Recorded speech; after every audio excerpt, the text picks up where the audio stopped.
The hunt begins!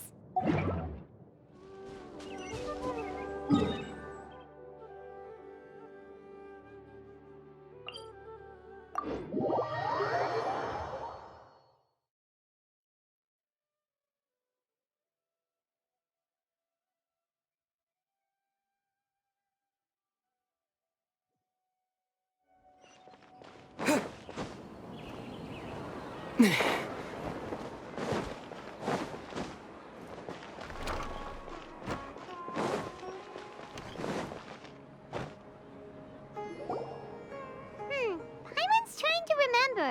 What else did we put on our shopping list? Oh, what a mouth-watering smell. Paimon would know the aroma of biryani anywhere. Let's go get some. We can still add it to the list. Well, if it isn't the Traveler and Paimon. Wasn't expecting to see you here. Hello there. Oh, it's been quite a while. Huh, so you two are still hanging out together. Dehya, didn't you say last time that you were gonna head back to the desert? I said I was going to resign from being her bodyguard, not that our friendship was over. We're still the best of friends. The Holmayanis also still post jobs from time to time. Their pay is always generous, so me and the other mercs never pass them up. I told Dehya to just stay at our place when she took one of those jobs a few days ago. My parents were delighted. They even said that it always felt like we were missing someone whenever Dehya wasn't around. That sounds like something they would say, all right. They're always so welcoming. Anyway, the job is already taken care of, so I was gonna head back to the brigade as soon as I finished a little shopping. But the master kept insisting, and I ended up staying for another day. You can stay for as many days as you want, Dehya.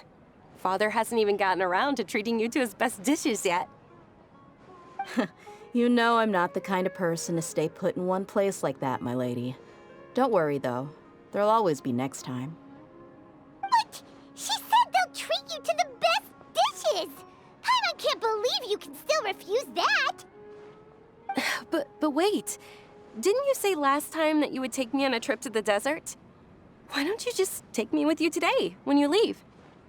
There are so many places I still haven't visited yet. I'm sorry, my lady, but no can do. There's still a few things I need to take care of back at the brigade. Besides, the desert hasn't exactly been the most peaceful place lately. Oh, come on. Not this again. That's also what you said last time and the time before that. I know, I'm sorry. Just give me some more time, and I promise I'll plan the best trip ever for you. All right, fine. To be perfectly honest, it's not that I wanted to go, it's more like I feel like something is off about you lately. Ever since you first set foot on the estate a few days ago, you've been acting anxious and even paranoid.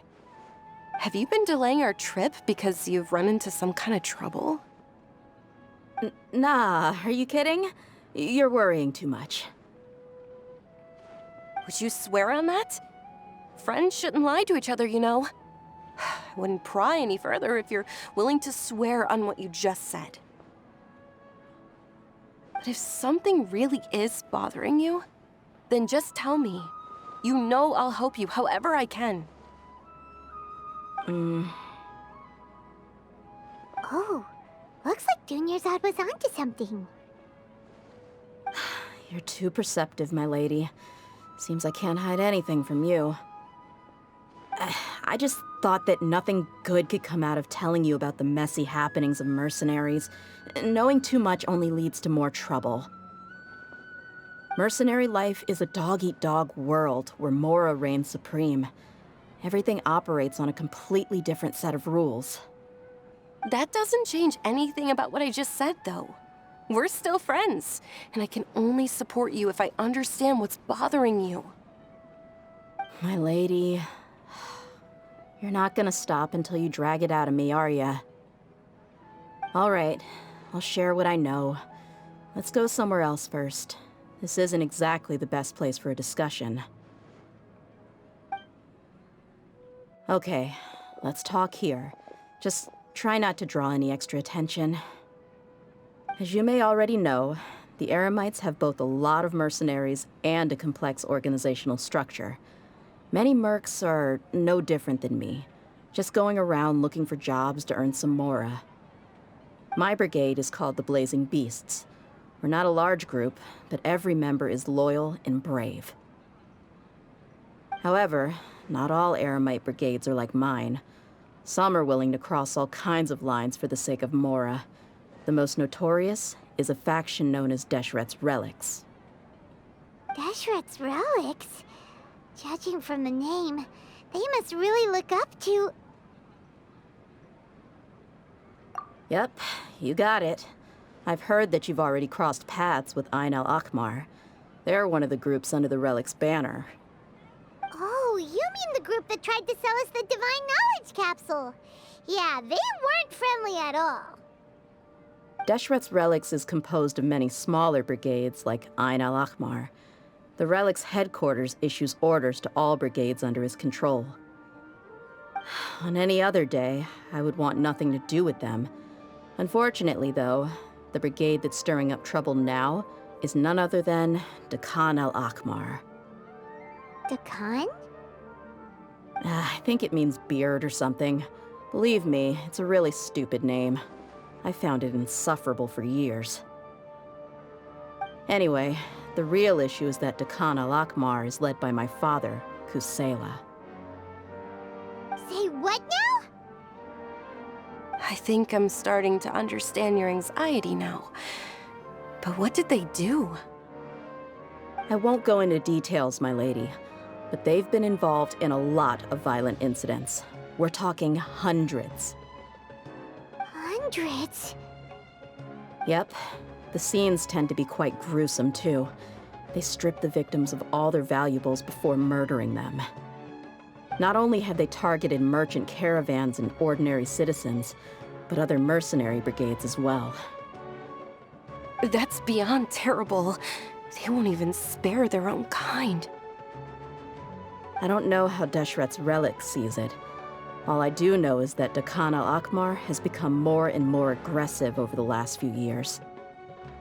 If I don't do something about them, then even my brigade or the people of Aru village could become their next target. I just wish I knew what's driven him to do this. Yeah. How can your father do such terrible things? I don't know. People change. He's always been pretty pathetic. But at least in the past, there were still a few lines that he wouldn't cross. That's setting the bar pretty low. I mean, if he was even remotely decent, then why would I have to leave the brigade and cut all ties with him? He was loud and foolish, with no real sense of purpose. Instead of doing anything useful, he spent most of his time drinking and chasing after women. Of course, the other brigade members were just like him. Their ruckus would go on night after night. Sounds like a nightmare.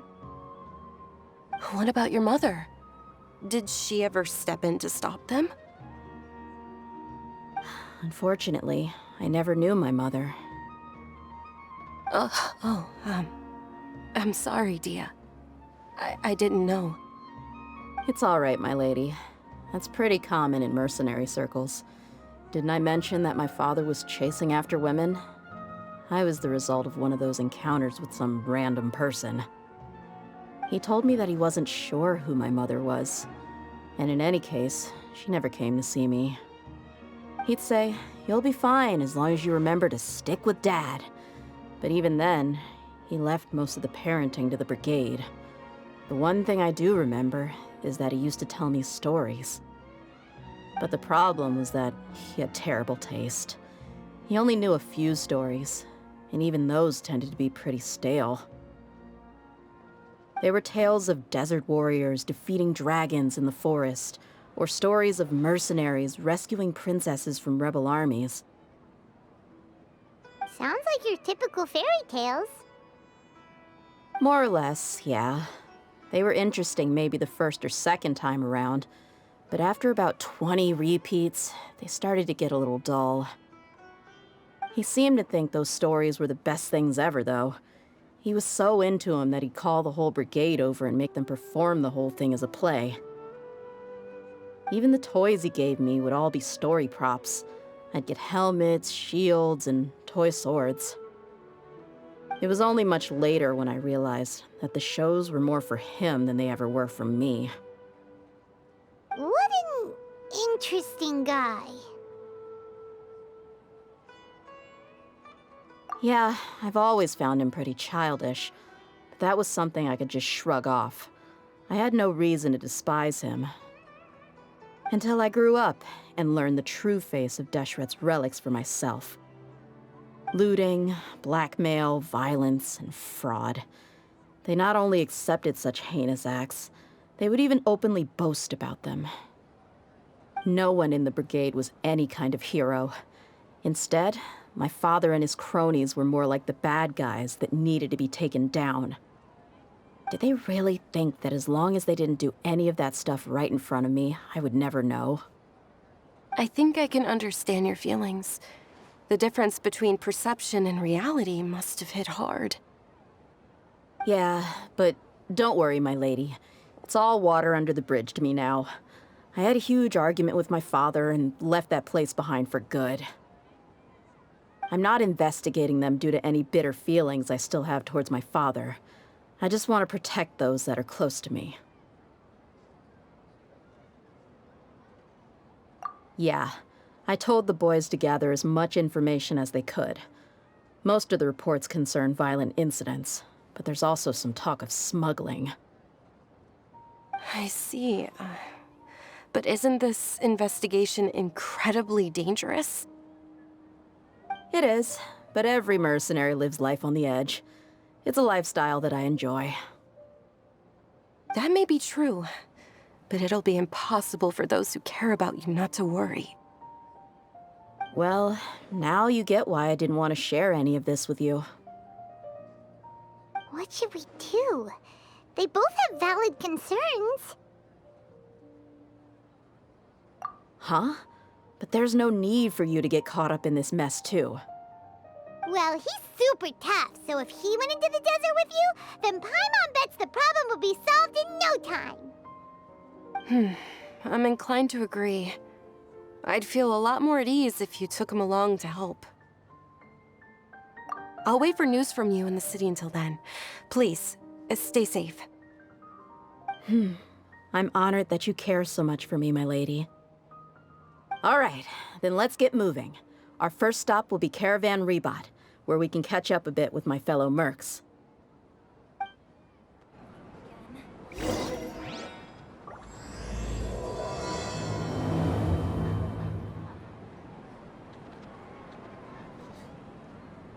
I'm super awesome.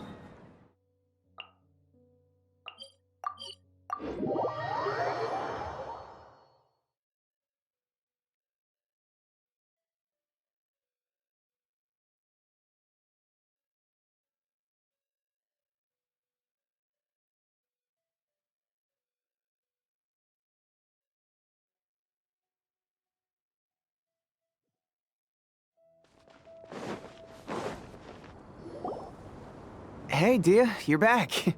Are these two friends of yours?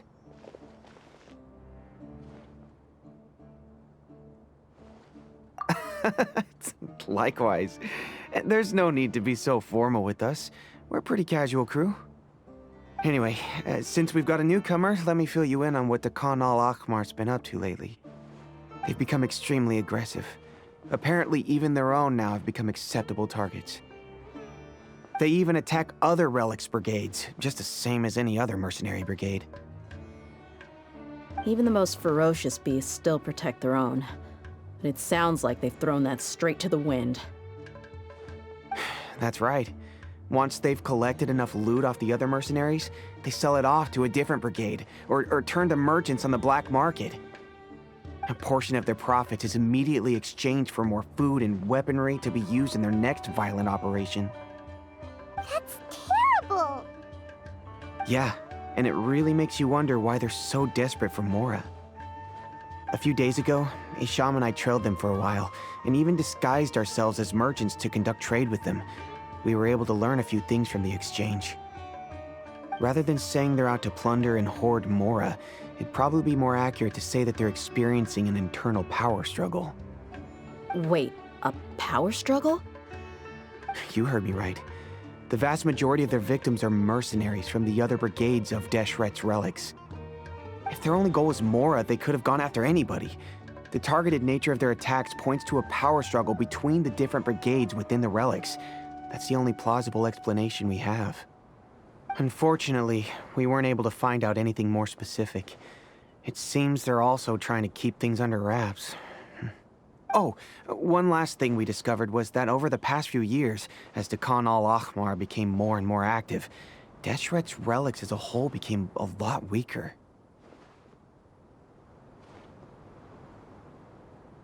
It sounds mighty strange to me too. Harun, you can leave the rest of the investigation to us.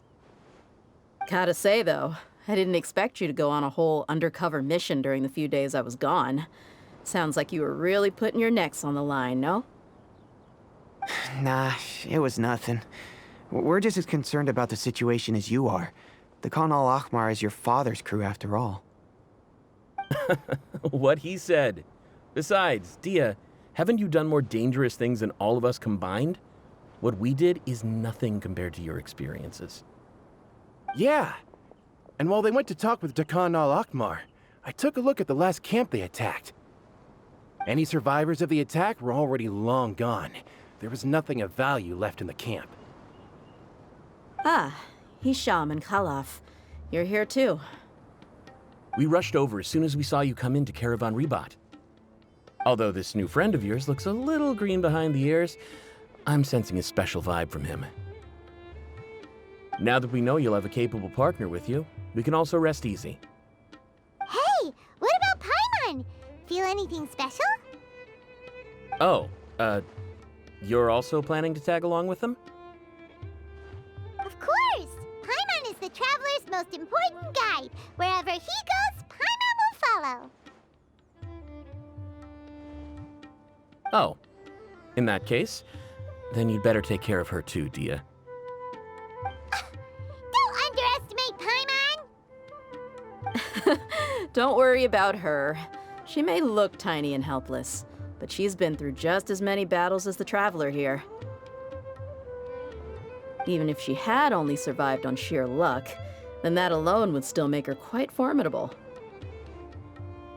I had no idea. I guess I shouldn't judge by appearances. Oh, one other thing, Dehya. When you're free, why don't you update the deputy about your upcoming schedule? We held another recruitment event a few days ago, but everyone only came to see the Flame Main. You weren't around at the time, so people were pretty disappointed to only find our crew of rough, unkempt guys. The deputy put a lot of effort into the event, but it was basically for nothing. Only a few people chose to stay, and that really got to him. Sorry to hear that.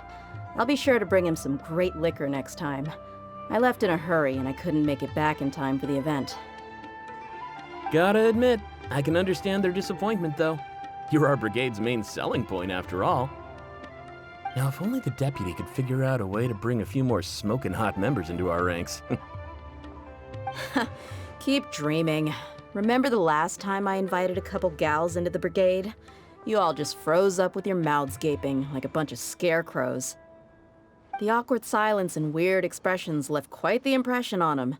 They were originally interested in joining us, but after that, they both told me they were too uncomfortable to stick around. Hey, didn't we agree to never bring that up again? Huh? Wait, are you serious? Why have I never heard about this? I don't think you were part of the brigade yet. Are you kidding me? I missed a once-in-a-lifetime moment like that and you weren't even gonna tell me? All right. We can tell you about it later. Now's not the time. Hey, don't you try to change the subject.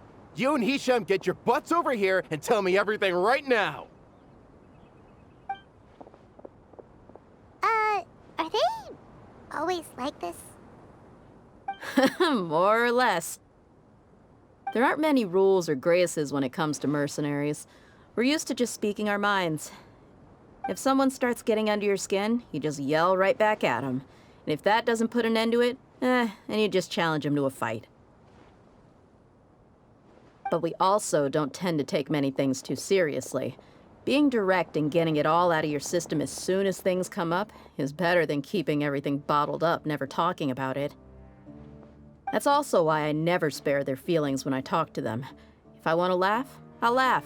If I'm angry, then I'll unload on them. It's hard to stop once you get used to it. Though, I can never do that when I'm with the Homayanis. Hey, knuckleheads! Can you at least tell me the rest of the intel before you go back to your bickering?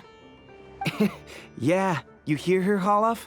Told you we gotta focus on the investigation first. I drew up a map. Right here is the spot. There you'll find the merchant caravan responsible for getting rid of Khan al-Ahmar's looted goods. All you gotta do is wait and ambush them in the evening. They'll have no idea what hit them. Perfect. Thanks for that. Be sure to pass my regards to everyone else in the brigade as well. Will do. You stay safe, Dehya.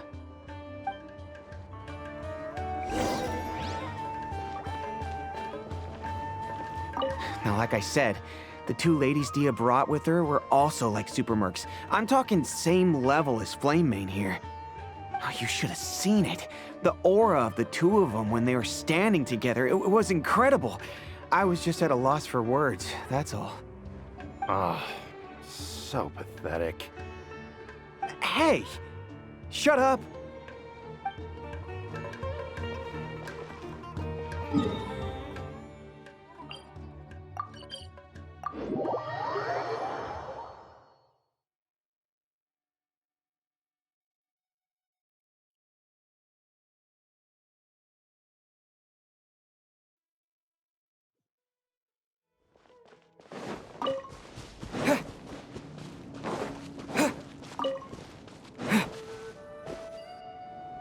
This should be the place. Let's find a spot to hide and bide our time.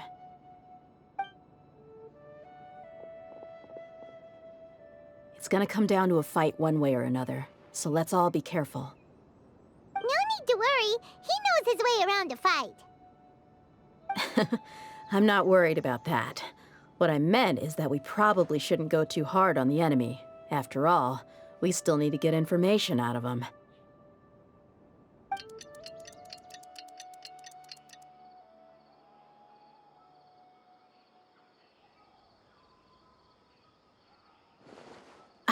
Here they come. You ready? Let's not give them a chance to react and end this quickly.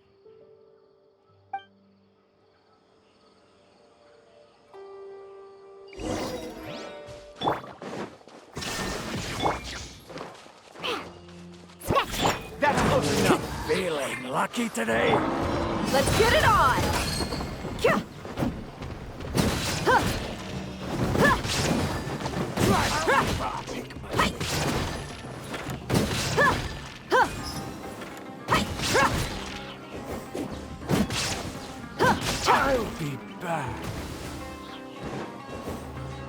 Look alive! You won this one.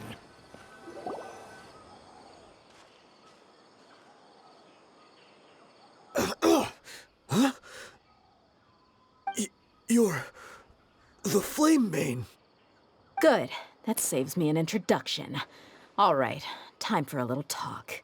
Are you buddies with Khan al-Ahmar now? Tell me, what are they after? You know the code of being a mercenary just like everyone else.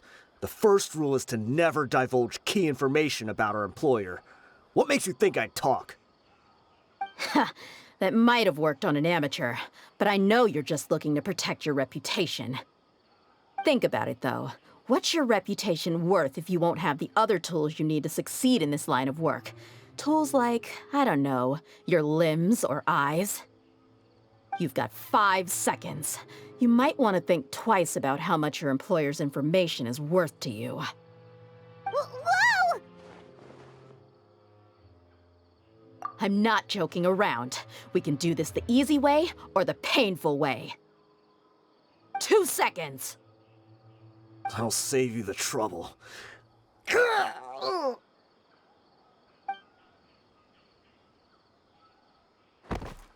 Huh?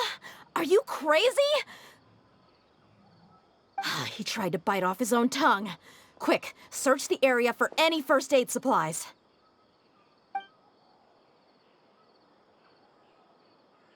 I definitely didn't expect him to go that far. Thankfully, the wound wasn't too deep, and he just passed out from the pain.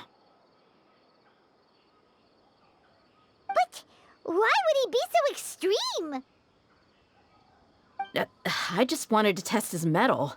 You can get a lot of mercenaries to talk just by threatening them. I didn't expect him to be willing to go through so much pain just to deny us some intel. Well, he's out cold for now.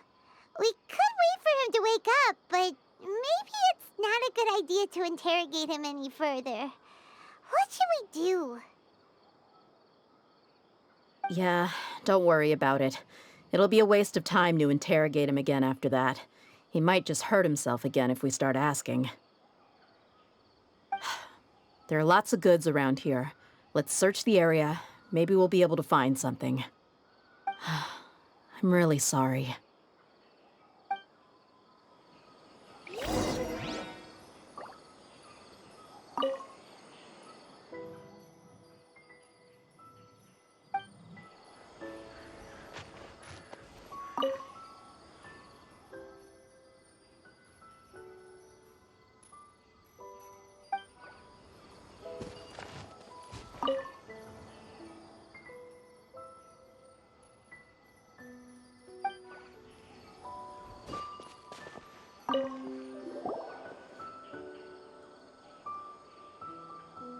We found a piece of paper with a bunch of names on it. Maybe it's a record of something. Let me take a look. If this really is a merchant caravan, they should have a record of their transactions.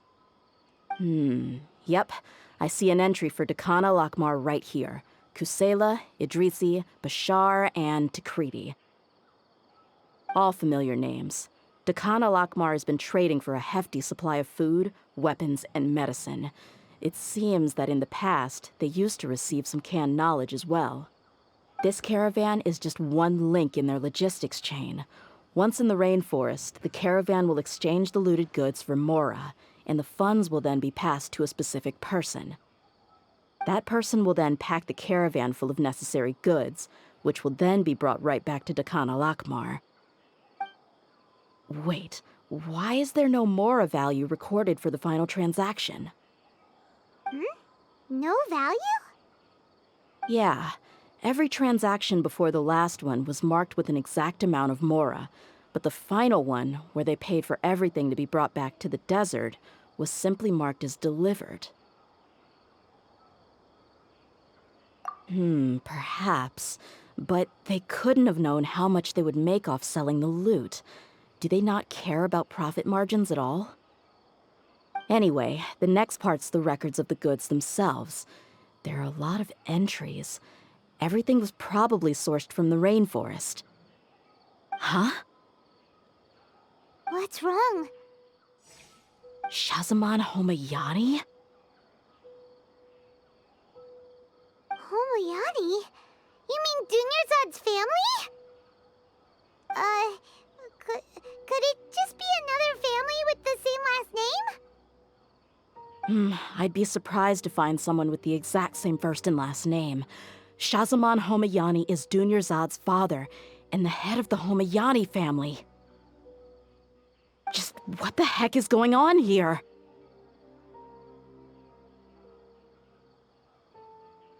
I'm sorry, you're right. I'll consider what we found and not jump to conclusions just yet. But what this piece of paper confirms is that the Homayani family has been providing goods to Dakana Lakmar. What if the Homayanis have been kept in the dark and don't know they've been trading with Dakana Lakmar? That's a possibility, but if that was the case, why is this caravan specifically named Shahzaman as their person of contact? They could have just as easily bought goods such as food and medicine directly from Khaenri'ah or Port Ormos.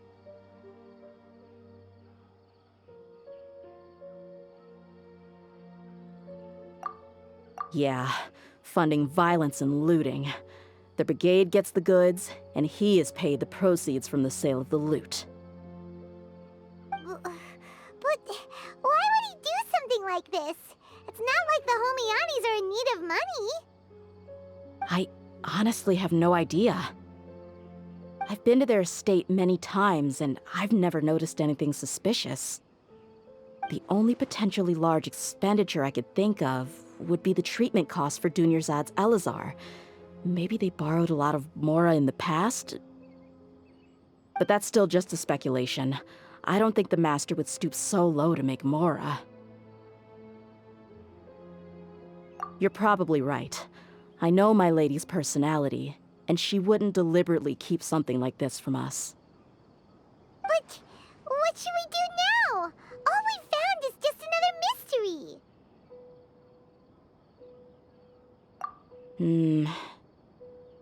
If you ask me, we already have no choice but to confront her about this.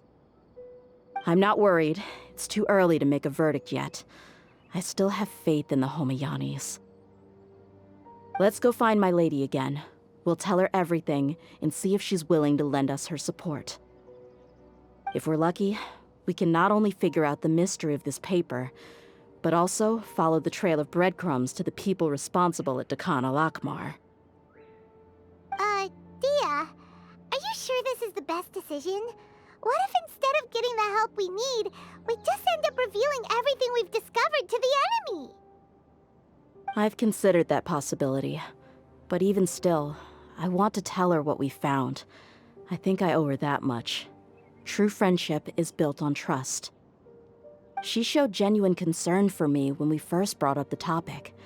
I can't repay her kindness with doubt and suspicion. That's not how I deal with people. You're right. Paimon wants to trust Dunyarzad too. Yeah. Let's pay another visit to Sumeru City.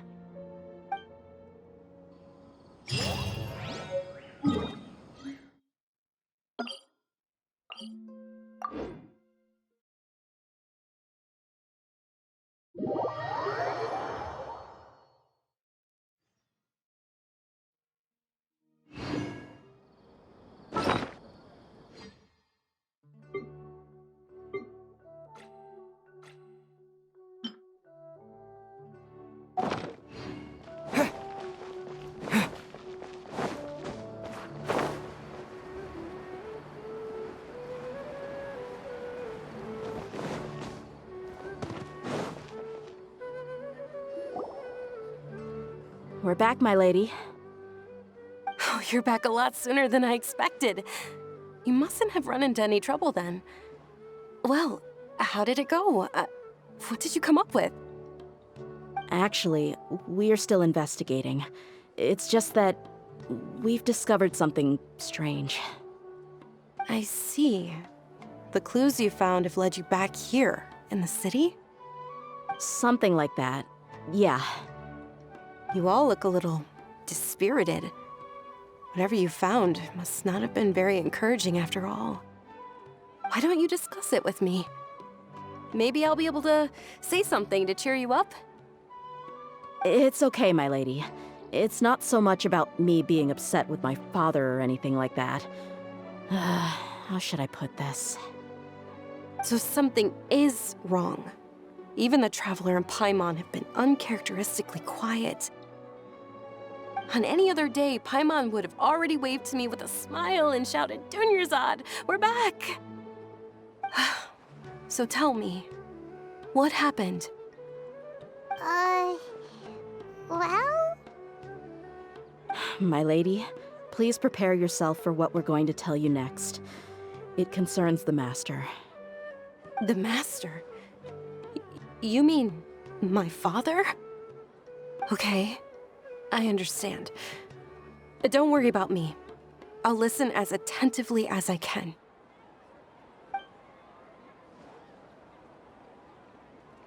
My father has You've been supplying goods to Dakan al-Akmar? Yeah, it makes as little sense to us as it does to you. I've never doubted the Master's integrity, so I'm having a real hard time rationalizing how he could ever support an infamous brigade like them. Maybe he's not actually aware of the full story and just stumbled into the deal by accident. I can't help but agree with the Traveler. Huh? You mean you feel the same way, Dunyarzad? Thank you for sharing all this information with me. Since you've told me everything you know, I should also tell you about some doubts that I've been harboring for quite a while. In the past, I thought that my father hired a bodyguard for me so that I wouldn't run away and get lost. However, there are plenty of capable mercenaries in the Corps of 30. Why did my father go out of his way to hire Dehya? About that. Well, the Homayanis really needed bodyguards, so they reached out to the Blazing Beasts. Later, the Master told me that I was one of the best mercenaries he'd ever seen, and that I should stick around to become one of his bodyguards. He offered me a pile of mora, so I just signed on. Well, but that didn't really answer my question. Just think about it. Why did my father specifically reach out to the Blazing Beasts? Maybe the Corps of 30 just didn't have anyone available, or maybe someone recommended us. I've never given it too much thought. I think I get what you're saying. You think none of this was a coincidence. Precisely. At first glance, nothing seems strange or out of place. But there are many parts of the story that don't actually make any sense. If my father had always been in contact with Dakan al-Akmar, then it would make sense for him to bring Dehya into our house. You mean the goal all along was to get Dehya to be your bodyguard? No, that's too much of a stretch. I cut all ties with my father a long time ago. He has no control over my life anymore. But that still doesn't rule out the possibility that your father has still been trying to influence your life without you knowing.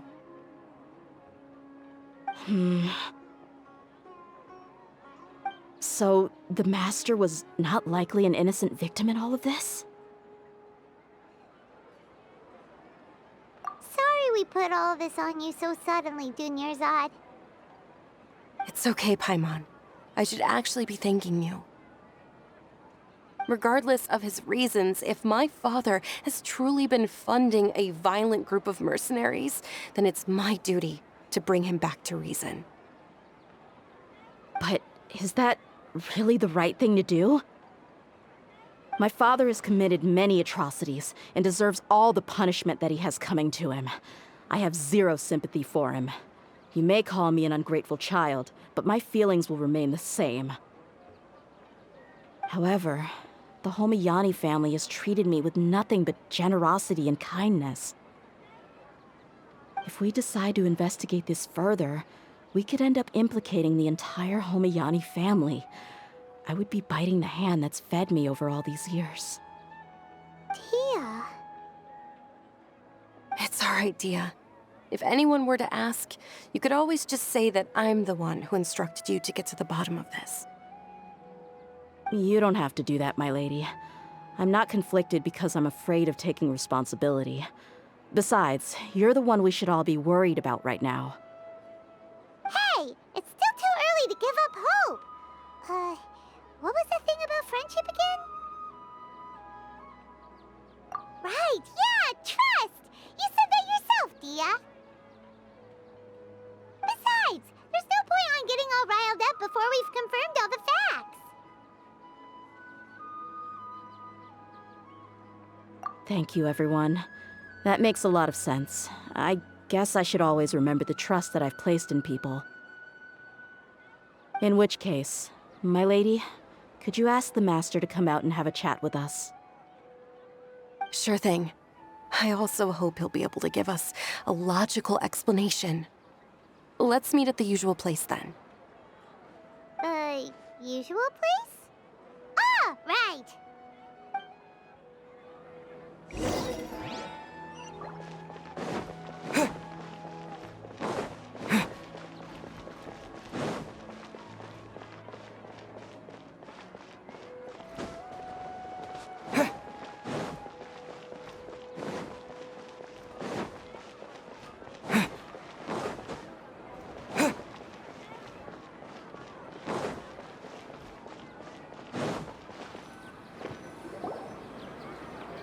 Thank you for coming, sir.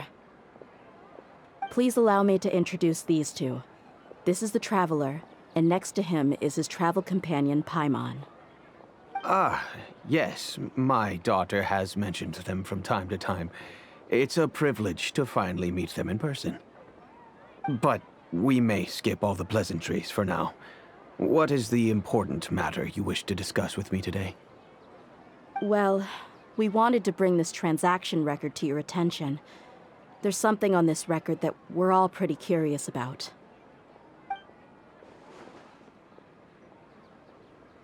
So, that's what you found? Huh. Seems like I can't keep everything from you much longer. If you wouldn't mind, we'd like an explanation. Well, it's a long and difficult story. And to be perfectly honest, I'm not sure if I'm doing the right thing.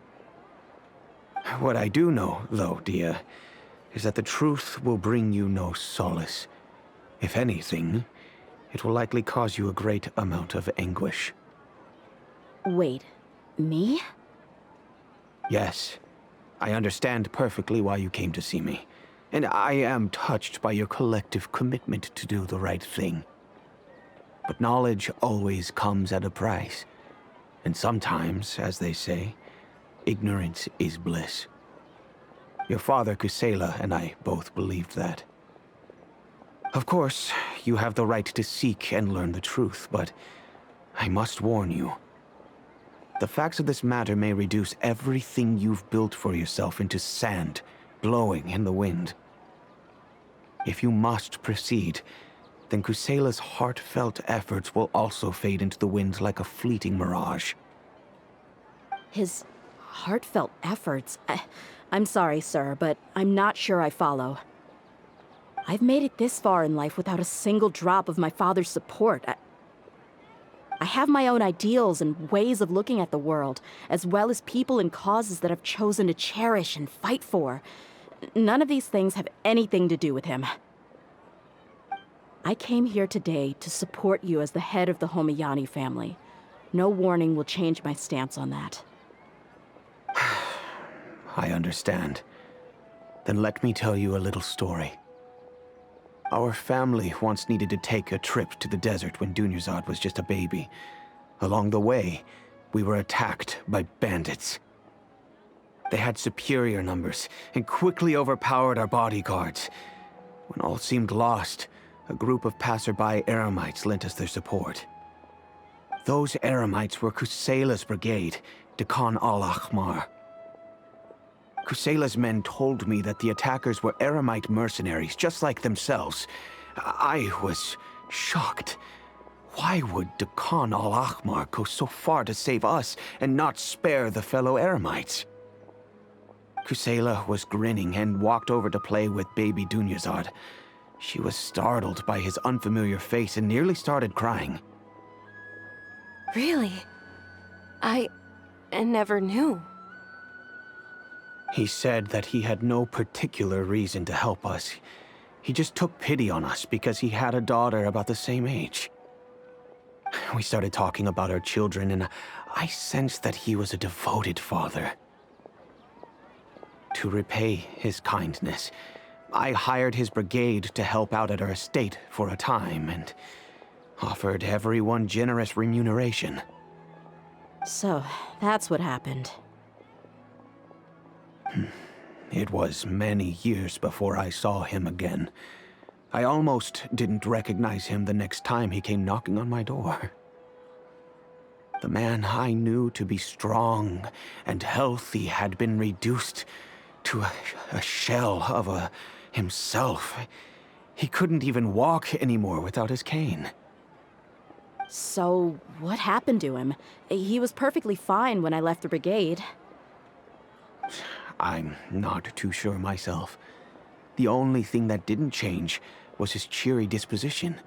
He said there was absolutely nothing to worry about and that he had gotten into a fight. That was all.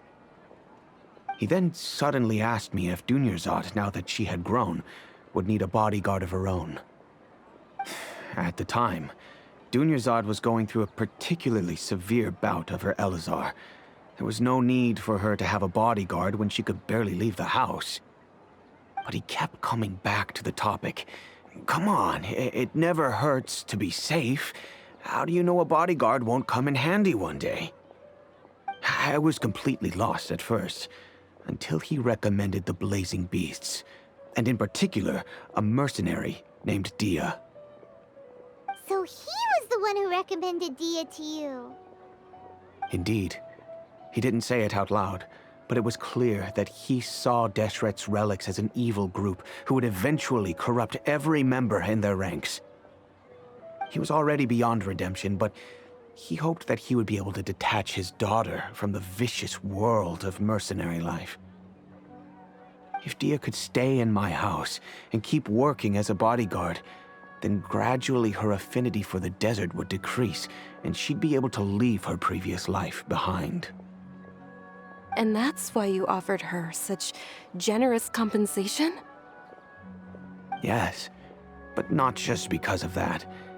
From the moment that he asked me for that favor, I also began to see Dehya as my own daughter. And that's also why I tried to persuade you to stay when you asked for permission to leave. I was willing to spend however much it took. Khaenri'ah saved my daughter and I all those years ago in the desert. I could never refuse him entrusting his daughter to me.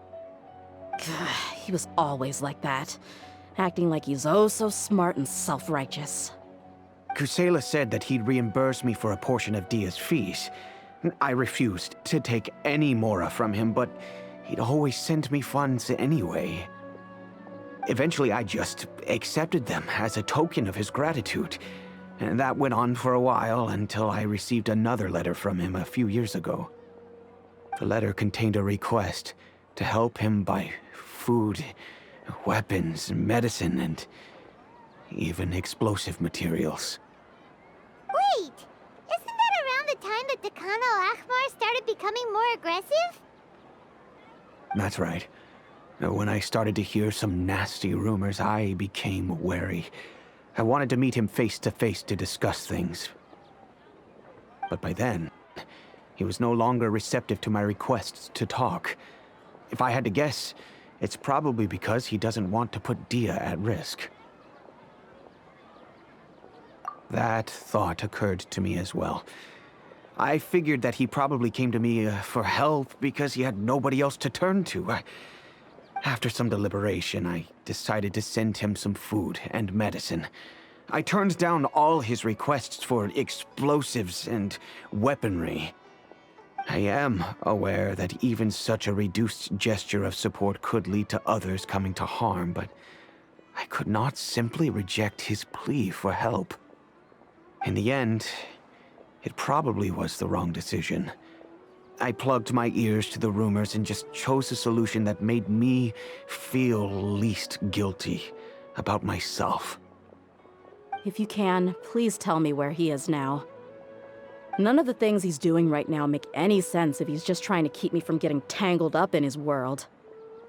If all he wants to do is steer clear of me, then maybe he shouldn't have brought me into this world in the first place. Oh no. Dehya, please don't feel that way. I'm just angry because I can't wrap my head around any of his actions.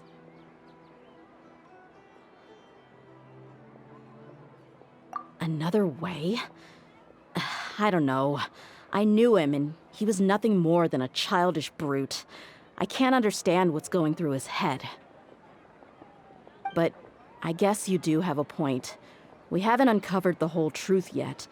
We still need to figure out his exact actions and reasoning for these last few years. I'll do my best to help. Of course, anything between the two of you would need to be resolved between you and him alone. I don't know Kusela's exact whereabouts. Outside of supplying his brigade with some goods, I tried my best to avoid getting involved any further with him. However, there's a man on the list named Jawed. He used to be a mercenary in the desert and is now a member of the Corps of 30. He's responsible for supplying weapons and liaising with the Khan al-Ahmar's merchant caravan. I think he should know Kusela's whereabouts. I've heard that he likes to have a few drinks alone and enjoy the cool wind at night outside the tavern. Maybe you'll be able to find him there. Understood. Thank you, sir. Then I guess this is bye for now, unless... I'll stay and be with my father here. To be honest, I'm still a little dazed and haven't finished processing everything quite yet. My father has indeed done something wrong, but if I think about it, I'm also not sure if there was a right way to handle this problem. I feel like our only course of action is to turn everything we know over to the Corps of 30 and let them render judgment. Yes. I am prepared to accept whatever verdict they choose. It's time to face my mistakes.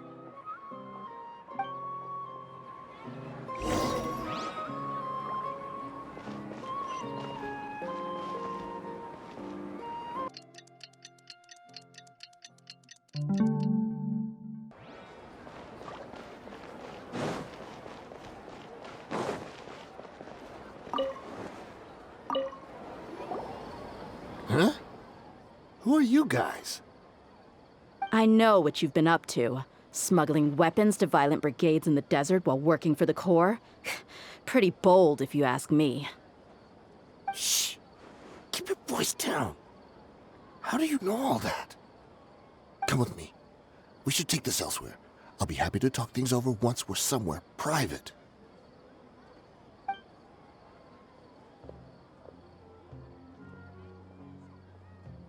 This place should do.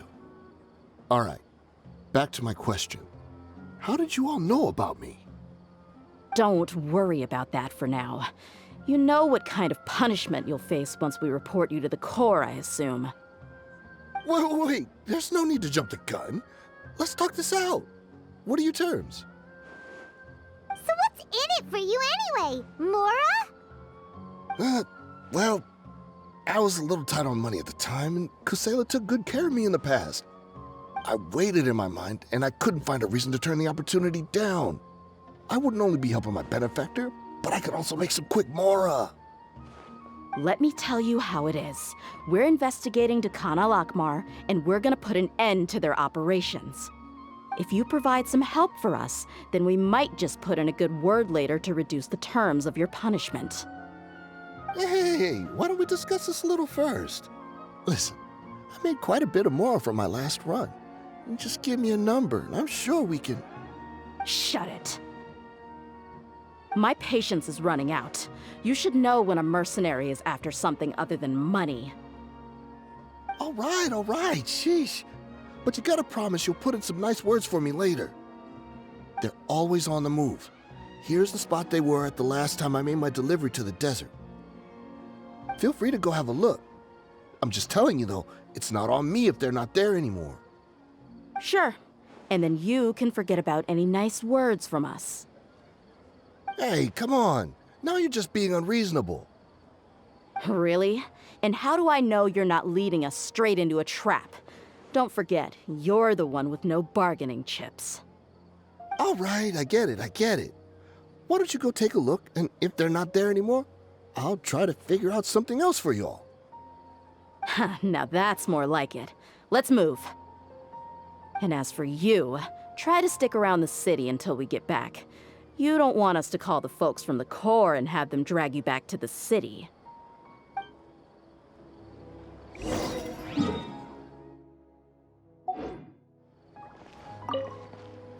Don't worry. I'm not going anywhere.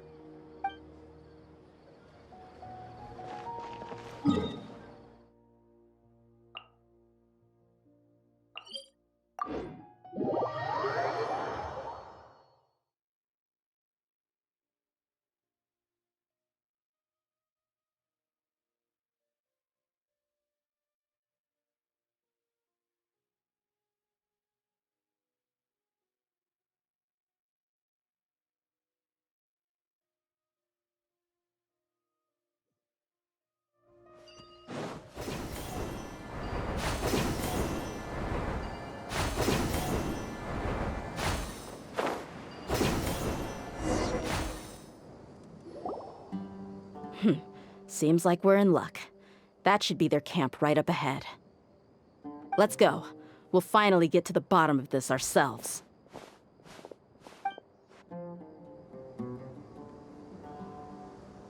I'm here to see Kusela. Tell him to get out here. Yeah. Why are you here?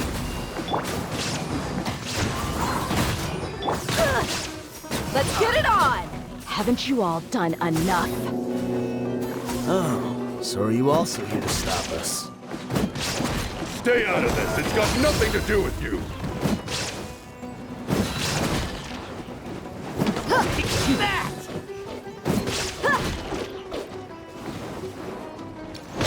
Come on!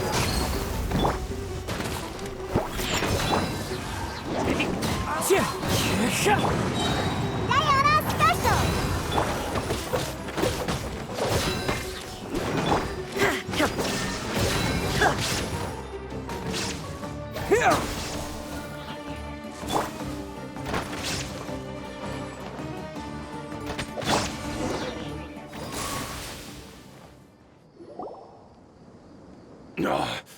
She's so strong. Enough fighting. We all know each other, and I don't want to take things too far. Just bring Kusela to me. There's no use hiding him anymore. Did you understand a single word I just said? Or do I need to bash your skull in some more? All right, everyone, let's all just calm down for a second. Dehya, the boss can't come out and see you anymore.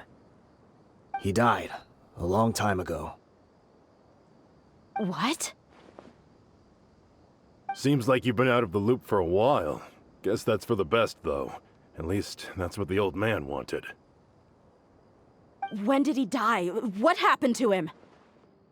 A few years ago, Kusela broke up Dakan al-Ahmar and went to the Deshret's Relics headquarters by himself. So is that when you guys started acting up? We would prefer to call it taking revenge. Every last person in Deshret's Relics must pay in blood for what they did. Let me start from the beginning. Dehya, do you know how the head of the Relics maintained order internally? Overwhelming strength and unquestionable authority? Those were a part of it, yes. But just those on their own weren't enough. They had another tool at their disposal. They called it a person's record. Regardless of whether they joined by their own will or were coerced, every person in Deshret's Relics were forced to leave a record of themselves at headquarters. Whether it be their deepest sin, some unforgivable act, or their most immoral exploit, the record served both as a symbol of loyalty and the perfect material for blackmail. That's precisely it. Every one of us have a record. Me, Bashar, Tikriti, and all the boys who grew up with Dehya and ended up joining our ranks. But you, Dehya, you were never asked to provide a record, were you? I never even knew this was a requirement. You were probably the only person in all of Deshret's Relics who didn't know about it. Ever since you were born, Boss had been trying to shield you from this organization's sinister rules. Not only that, but he also banned all of us from committing any nefarious acts. He said he'd take care of the dues we had to pay regularly to headquarters. But in the end, he was just an ordinary person. What could he do?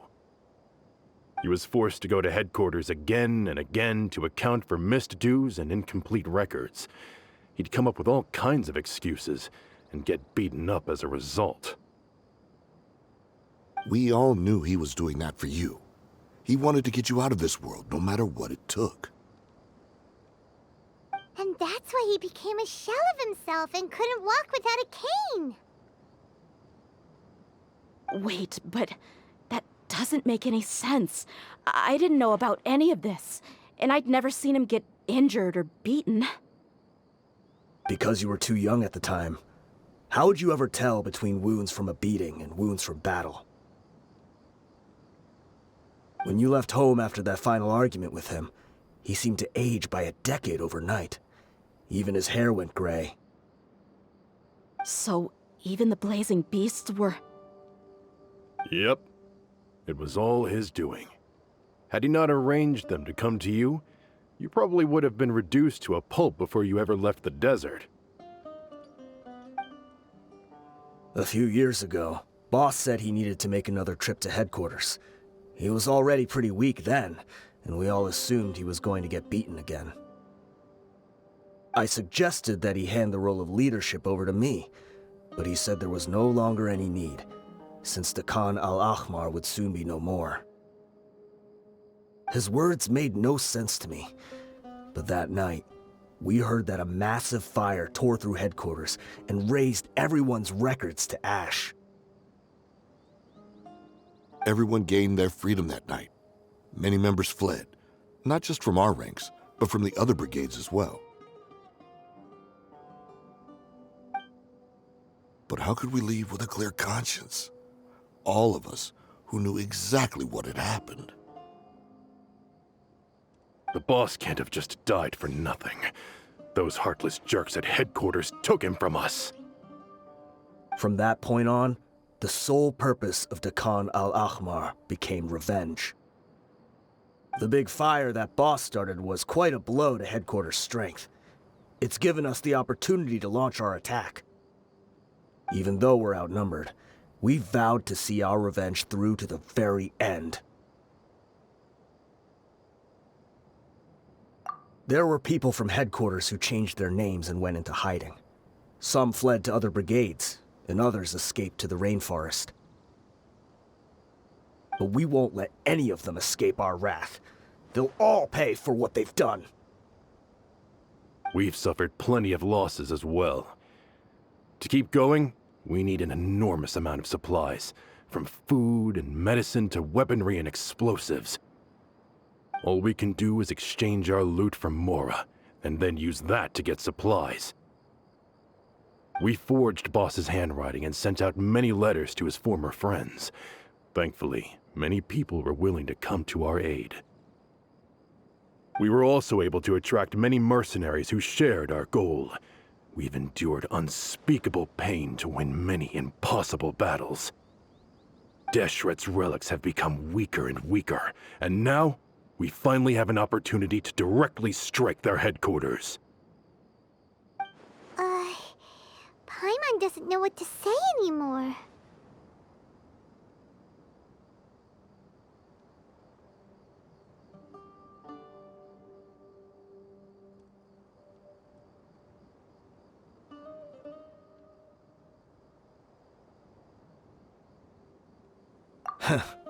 We do know right from wrong, but we were sinners from the very beginning. We do not deserve the freedom that the boss won for us with his life. Boss always loved his old-fashioned hero stories. Those tales about sacrificing yourself to save the world. We used to always laugh at him for it, but in the end, he really went and lived those stories out himself. As for me, I never considered myself a hero. We're all the lowest of the low. We have no right to even imagine such an existence. But maybe those hero stories he liked foreshadowed everything that was to come. The spirit of the hero touched all those he had saved, and more people joined his cause. Maybe we were all just acting along with the play in the beginning. But as we acted the parts and recited the lines, we were drawn in. And now, we want to see the story through to the end. I'm sorry, Dehya. I know you always found us insufferable ever since you were young. Just think of this as a madman ranting.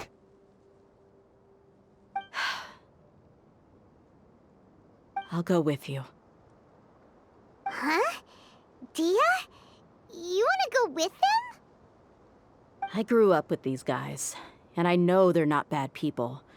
It's just that some situations get so bad that it's difficult to tell good from evil.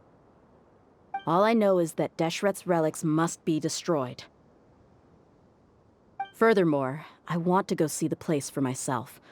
I want to know if my father is still there. I know you don't want to get involved in this, so there's no need for you to tag along. I can do this on my own. Yeah, Paimon feels like we'd only regret it if we don't see this through to the end. Thank you. We'll be a lot stronger together with you. I bet Boss would lose his mind if he ever knew you'd join us at the very last moment like this.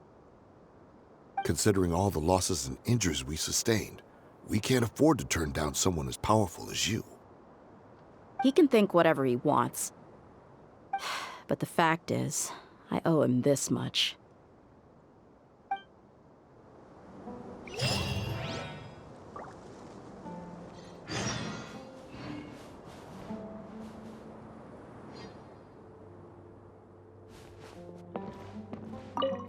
What a bummer. I just had to get injured now, right before the final fight. Be sure to punch one of them for me, huh? I guess it all comes down to this.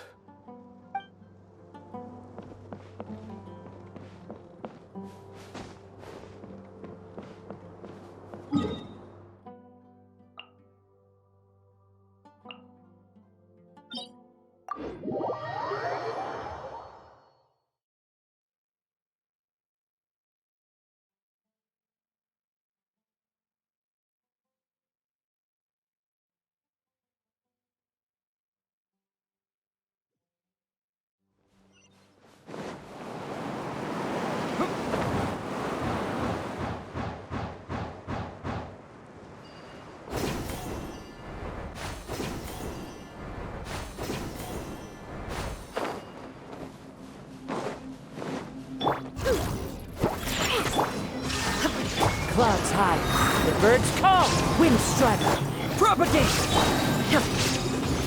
Now you shall perish! Illusion shattered!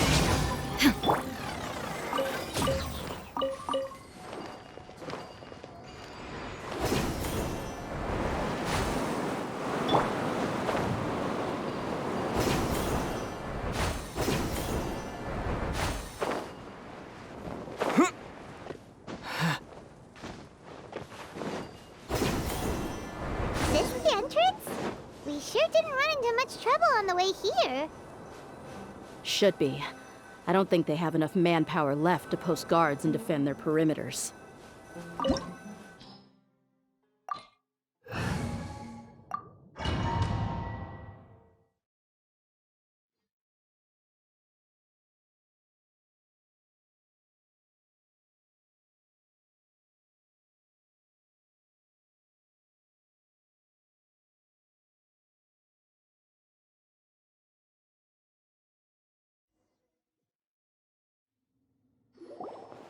Wow.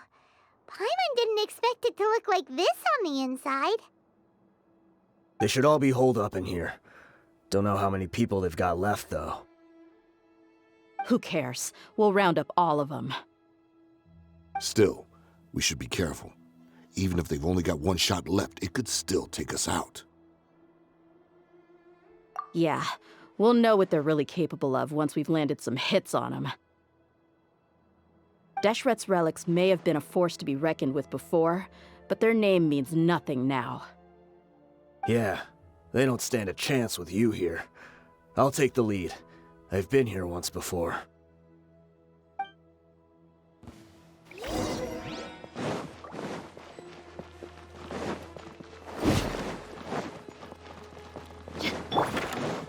Shined up! Happy to oblige! You are not welcome here. Buckle up!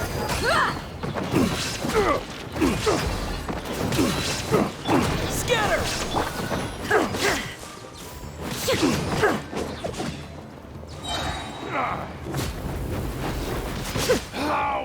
Following order. Wind strike! There is no escape! Look alive! I'll take my blade. I'll take my blade. Feed! We're dead meat! Lucky today. Where do you think you're headed? Try to keep up. Let's get it on! Ha! Propagate! Think you can pull it?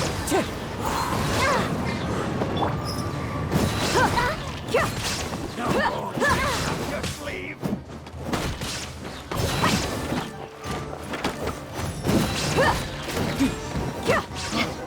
You won this one. This way, follow me. We're almost there.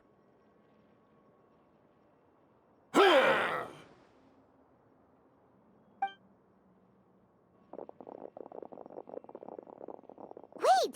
They went charging ahead without checking for any traps! Hey, you guys okay? It seems like we just got trapped in here. Don't think we triggered anything else. Watch out, the enemy's coming from ahead.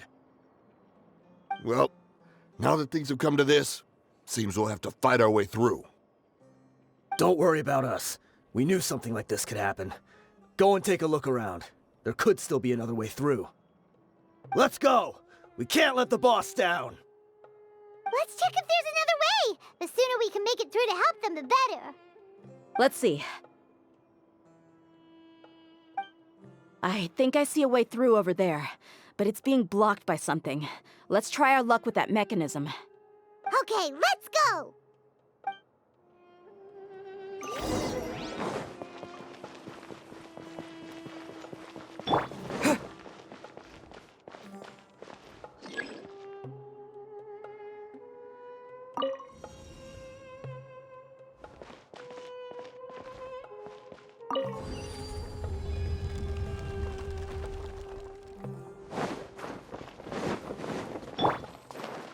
Look at you, Boozhound!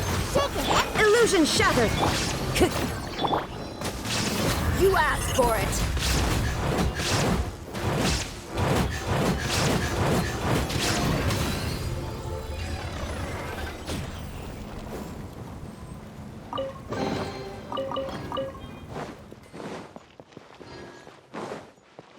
Another mechanism like the one before, but this one's being blocked off in the middle. We just need to adjust it a little.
Spring forth! Scatter! Wind strike!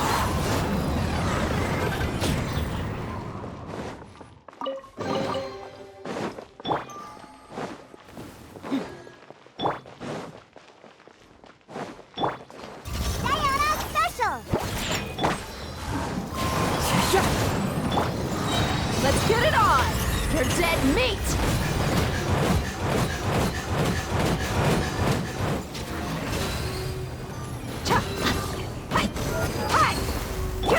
Shaking air! Inazuma shines eternal!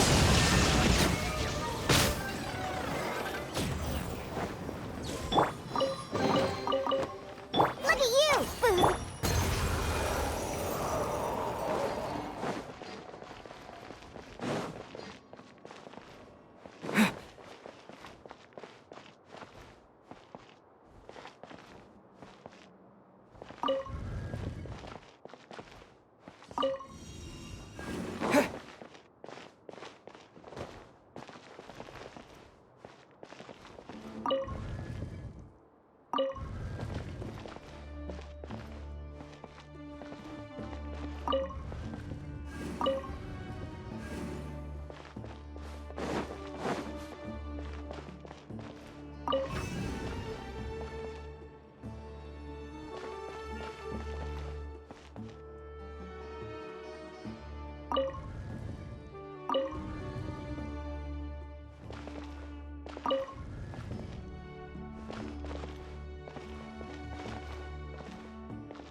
I wasn't expecting anyone to make it through from the other side.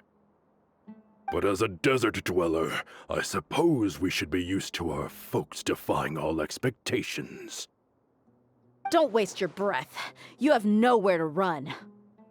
Run? Had I wanted to run, I would have fled 1,000 times already. I witnessed the golden age of Deshret's relics. Even if I could leave this place behind, all that awaits me now are endless days of humiliation and ruin. Even now, my brothers and I still believe in one thing. The greatest should never live to remember their fall. So you want to go out in a blaze of glory. Let us draw our weapons! We will show them the true power King Deshret bestowed upon his followers.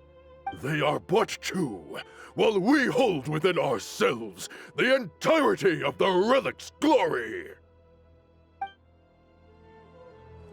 Wave 1, charge! Eliminate them!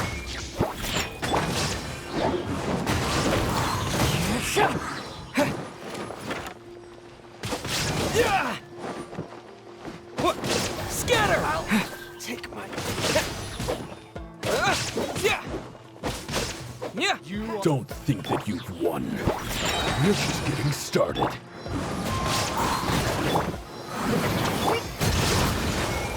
As one with wind and cloud!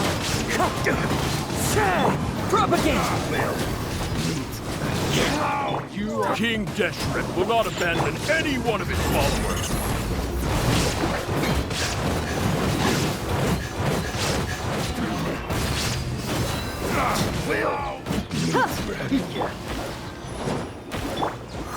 I'm getting sick. Scratch.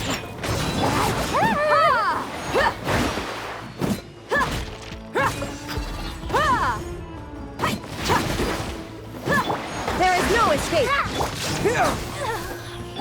Just following orders. Brothers! This is where we prove our faith. Y'all wanna die?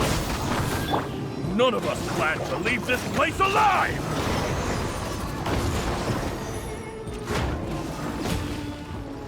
Scratch. Pound it to the ground! Scatter! The golden slumber. The commander has finally fallen. But they're still coming at us!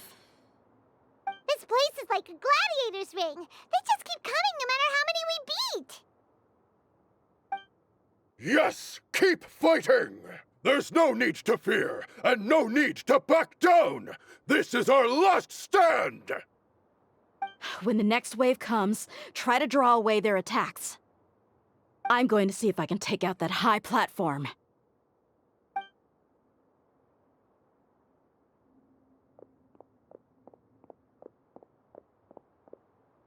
Get out of my way!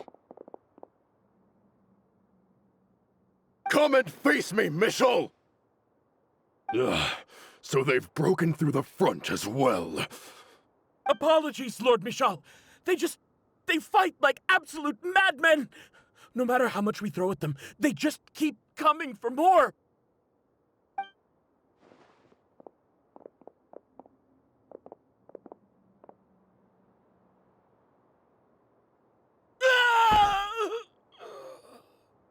So, it would seem like this is the end. Time to pay for everything you've done, Michel. You think I would give you that opportunity? I will be buried in the sand alongside all the rest of our fading glory. Hey, wait!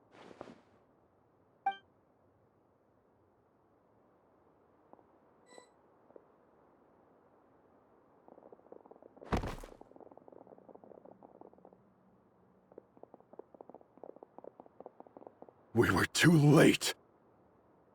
It's over. There's no more need to fight.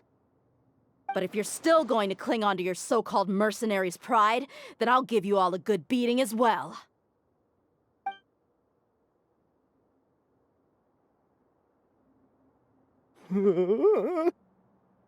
Hey, Dehya! I found the mechanism. I'll get you all back up here right away.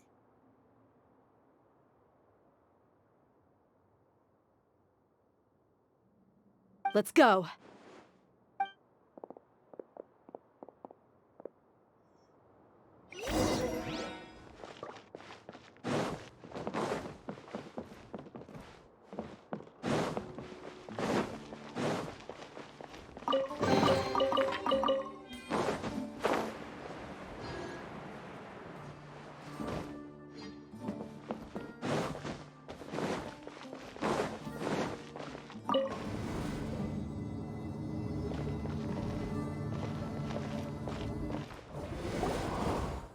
Who are you filthy rats? And why are you always pestering us? You call yourself a member of the infamous Deshret's relics and you still can't even tell who's made it all the way to your headquarters? Who knows what intent a bunch of rats may have? We try to catch a couple, and you all just show up on the other side instead. How are we supposed to figure out what you're after? Hey, have you ever heard of a man by the name of Khaenri'ah? Why would I know? It's not like I'm in charge or anything. This is your last chance to talk. Hey, I said I don't know anything. I'm just an average member here. I'm telling the truth. If you're here to find someone, why don't you look through the records yourselves? Who can remember every name and face with so many people coming in and out every day? The irony. His life became a light for so many, yet to others, it wasn't even worth remembering. Where's the records room? Answer me! It's right over there. All the files are in there. You can go through them as much as you want. It's not like any of them still matter anyway. I mean the old records room. The old records room? You mean, the one that got burned down? Khaenri'ah. Ah, yeah, I remember him now. The guy who could hardly walk. Watch your mouth. That's our boss you're talking about. He was definitely faking it. We all let our guard down as soon as we saw him come hobbling in. But in the short time it supposedly took him to take a dump, he'd already gotten away and started a fire in the records room. He couldn't have possibly outrun us if he wasn't a fraud. And after that, Deshret's relics fell into complete disarray. Stop wasting our time. Every one of us here is perfectly aware of what he had done. Tell me, where is the old records room? It's just over there. Go see it for yourself if it means that much to you. There's nothing left in there but ashes. No human could ever survive that kind of inferno. Bashar, Tikriti, let's go. We'll leave the others here to guard these guys. Spare them no mercy if they try anything.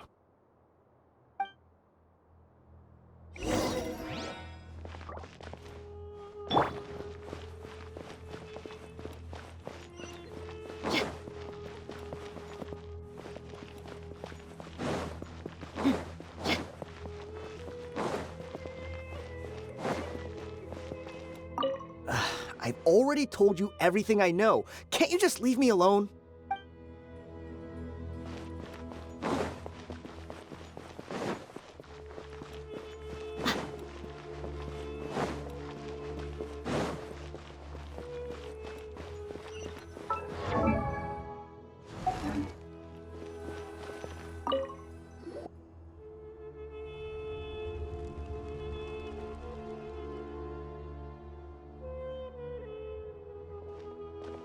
So, this was his final destination. How did he do it? Getting past all the guards with a limp and sneaking in here to start a fire? If he was nimble enough to do that, then he must have been able to get out of here after starting the fire, right? Dehya. I'm sorry. I know it's just wishful thinking. Let's look around. Maybe we can find something that's been left behind.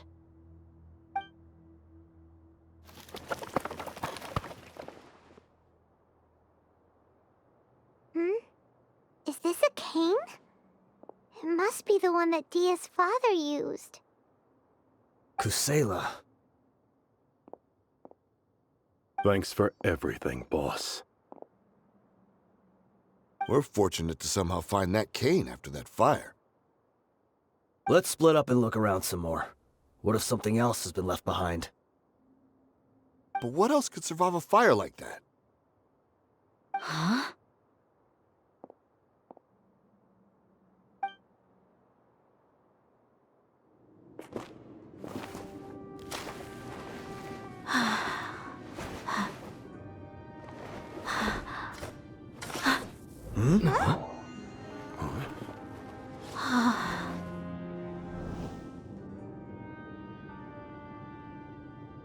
Potso.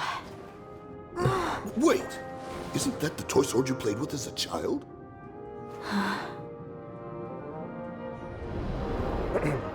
The dragon is no more, for Princess Dehya has slain it.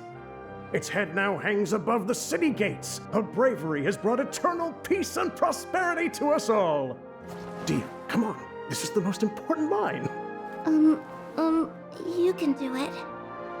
But Dehya, you defeated the dragon. Everyone's waiting for your speech. Still too shy, huh? All right, I'll do it. I hereby proclaim our victory. Evil shall plague us no more.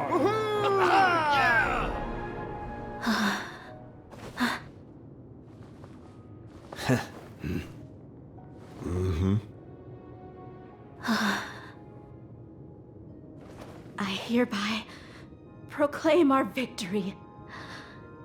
Evil shall plague us no more, Dad.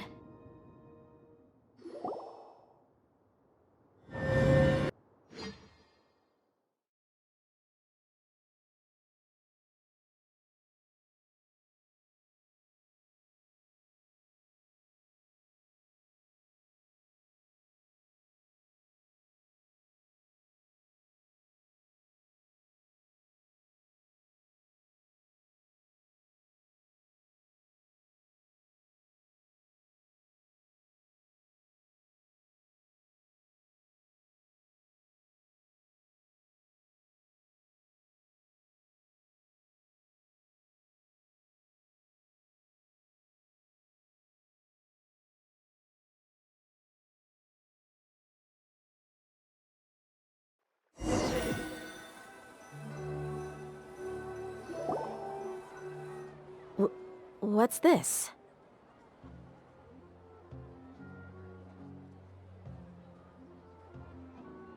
Don't you remember? You asked Paimon what she would do if she were to wake up tomorrow with loads of money. And Paimon said that she would get boatloads of tasty snacks. You looked super confused at the time, but said it was an adorable thing to say. These opportunities don't come by often. So today, Paimon's gonna treat you to a special crash course on Paimon's life philosophy.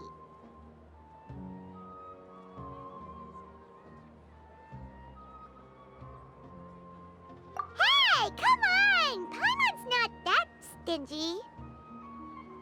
Anyway, the point is that you should eat to your heart's content. You'll feel better for sure once you've gotten something in your tummy. Dunyarzad will also be here shortly. She's already heard that we're back. Aw, thanks you two. Honestly, this is very unlike me. I just had a lot on my mind on our way back, so I didn't know what to say. My chest was filled with all kinds of intense emotions. They just shook me even more than all the feelings we've shared during our previous adventures. But when everything came to an end, those emotions also vanished without a trace, and I was left feeling more empty than ever before. It was as if I'd lost the thing that was most important to me. Yeah, you're right. To many mercenaries, Mora is the most important thing in the world. But perhaps to us, it's the most worthless thing of all. Idrisi and the others all used to say that they would quit if there was no Mora to be had. But when it came to avenging my father, There was no more to be made anywhere. My reality shattered when I found out that the father who always told me hero stories was in fact a bad guy. But look at me now. Am I any different? Despite all my promises about never forgiving him and never trying to understand him, I still went to such lengths to find out the truth and nearly even shed tears for his sake. We're hypocrites, all of us. Yeah, you're right. It's just a pity that we often only recognize our true feelings after it's already too late. You're back! Are all of you all right? Ah, there she is. Yeah. Many people from the Corps of 30 came over, and I just wrapped up everything with my dad. All I can do now is wait for their verdict. Huh? Dehya, you're looking quite down again. Paimon will explain. A lot happened while we were gone. I'm sorry. I really should have controlled my emotions better. I just... It's all right, my lady. You were hurt by all of this as well. Truth be told, I'm starting to feel a little guilty watching you cry like this. But Dehya, your pain must be even worse. You shouldn't need to comfort me. Hey, don't worry about me. If anything, this whole thing has finally shown me the difference between illusion and reality. My father probably thought that people could settle into new lives as long as they moved to a new environment. That thought has even crossed my mind a few times. It's like saying, what's wrong with adapting to a new life? However, there was always something deep within my mind that refused to accept it. This impulse brought me great turmoil, and even made me feel ashamed for turning my back on your father's kindness. But now that I consider it again, it all makes sense.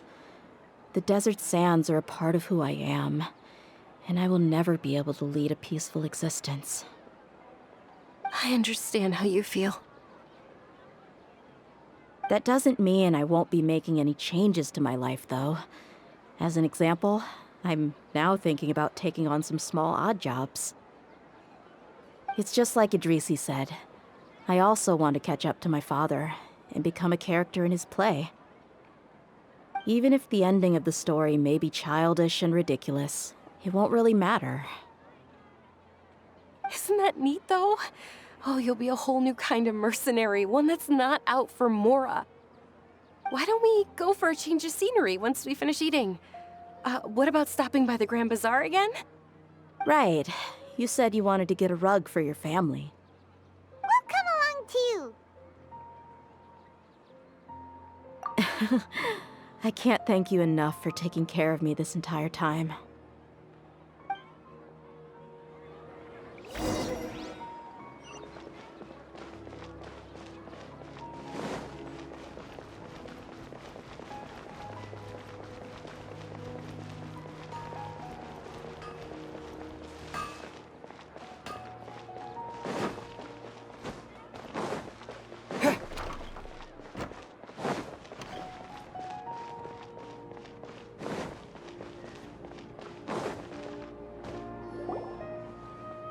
Oh, this rug here is quite something. The craftsmanship is exquisite, and the fabric is also of high quality. Ah, here you are. Finally, I found you. Hey! Aren't you that mercenary who bit his tongue? You can still talk? Wait, are you here to take revenge on us? What are you talking about? Do I look like I could take you all in a fight? I just came here to give you something.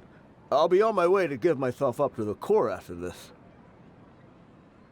Once I woke up, I hurried to the Khaenri'ah's camp, hoping to alert them to your presence. But when I got there, I found no one except the members who were still too injured to move. Ah, so you probably got there after us. Yeah, they told me that they had exacted their revenge, and everyone had turned themselves in to the authorities. Even that last camp was not going to last for much longer. I had joined the cause to repay an old favor from Khaenri'ah. Now that everyone's already turned themselves in, I might as well do the same.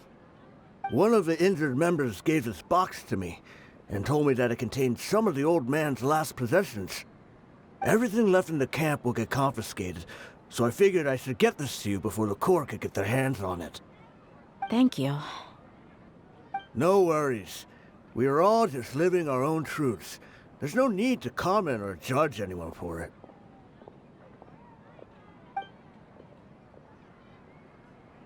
So this box contains everything that Dehya's father left behind. Huh. It feels lighter than expected. Well, back in the day, the first thing he did with any Mora was spend it on things like drinks and meat. But let's see what's inside. What's this? It's just a bunch of junk. Ugh, it kinda stinks. Perhaps it's just been left unopened for too long. A handwritten copy of a storybook. The paper's already yellowed, and it looks like it's about to fall apart. It was against the Academia's rules to possess books for personal use. If he was going to break that rule, he could have at least copied something useful. That probably means this was really important to him. And here are a few bags of children's snacks.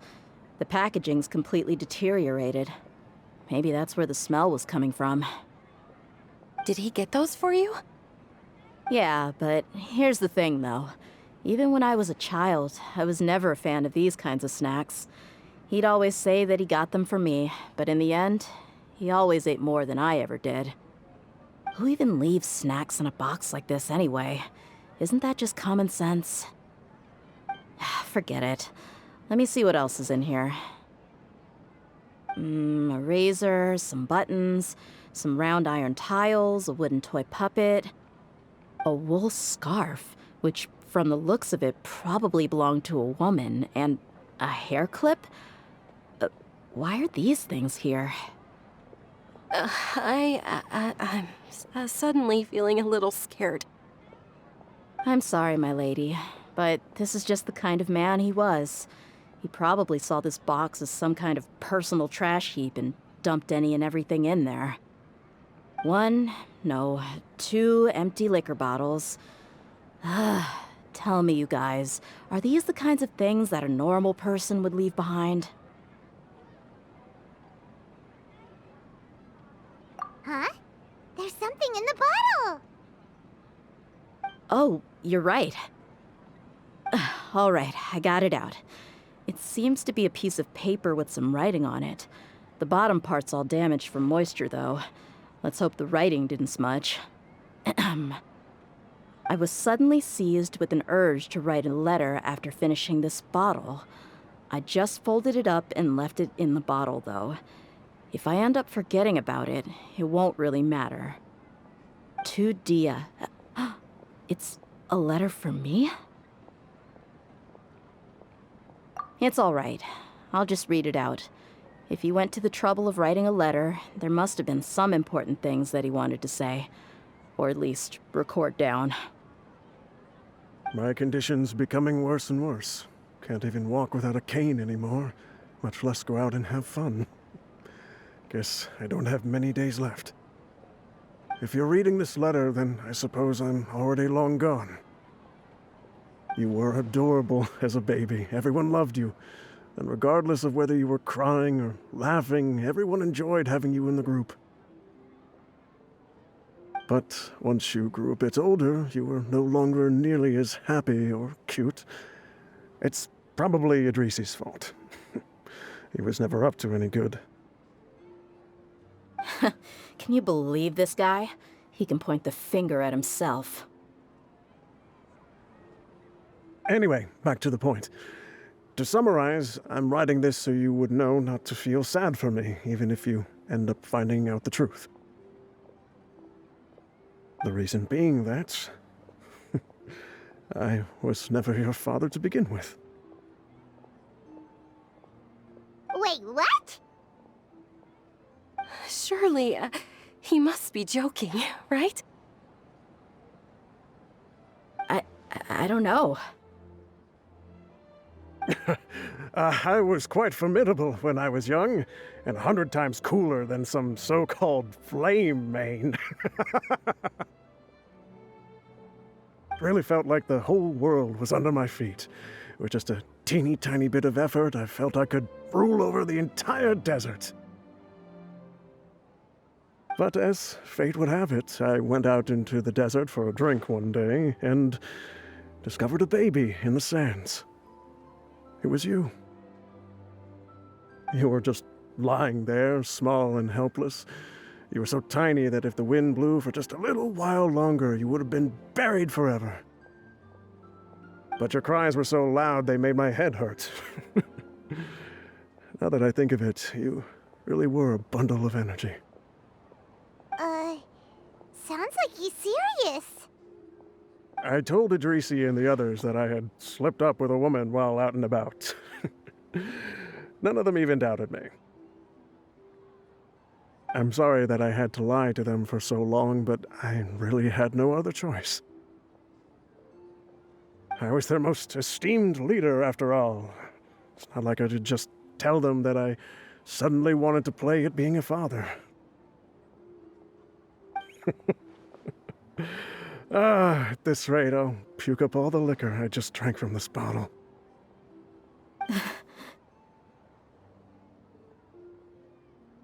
Anyway, Dehya, you possess the kind of freedom and kindness that we could only dream of. As far as how you should live your life, that'll be up to you to decide. That's the end of the letter. In the end, he was still thinking of me as a little child.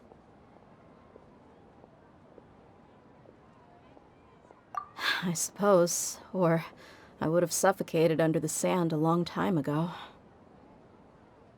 He was a good father to you. The fact that he wasn't a blood relative doesn't change that. Yeah.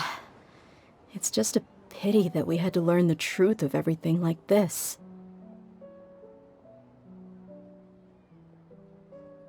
Do you already have some ideas about the decision that he wanted you to make?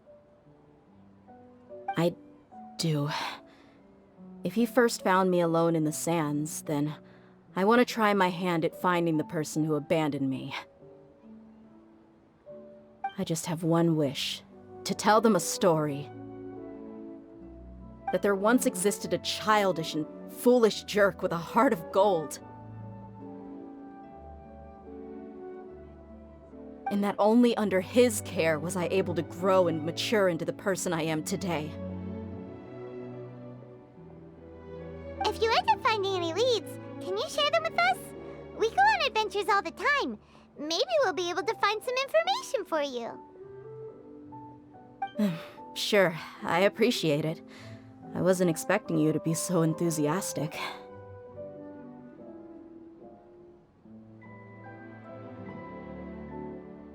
I'll help too. Thank you. All of you. Thank you so much. My life has certainly had its twists and turns, but I've always considered myself lucky. Because no matter where I've gone, I've always been surrounded by incredible kindness.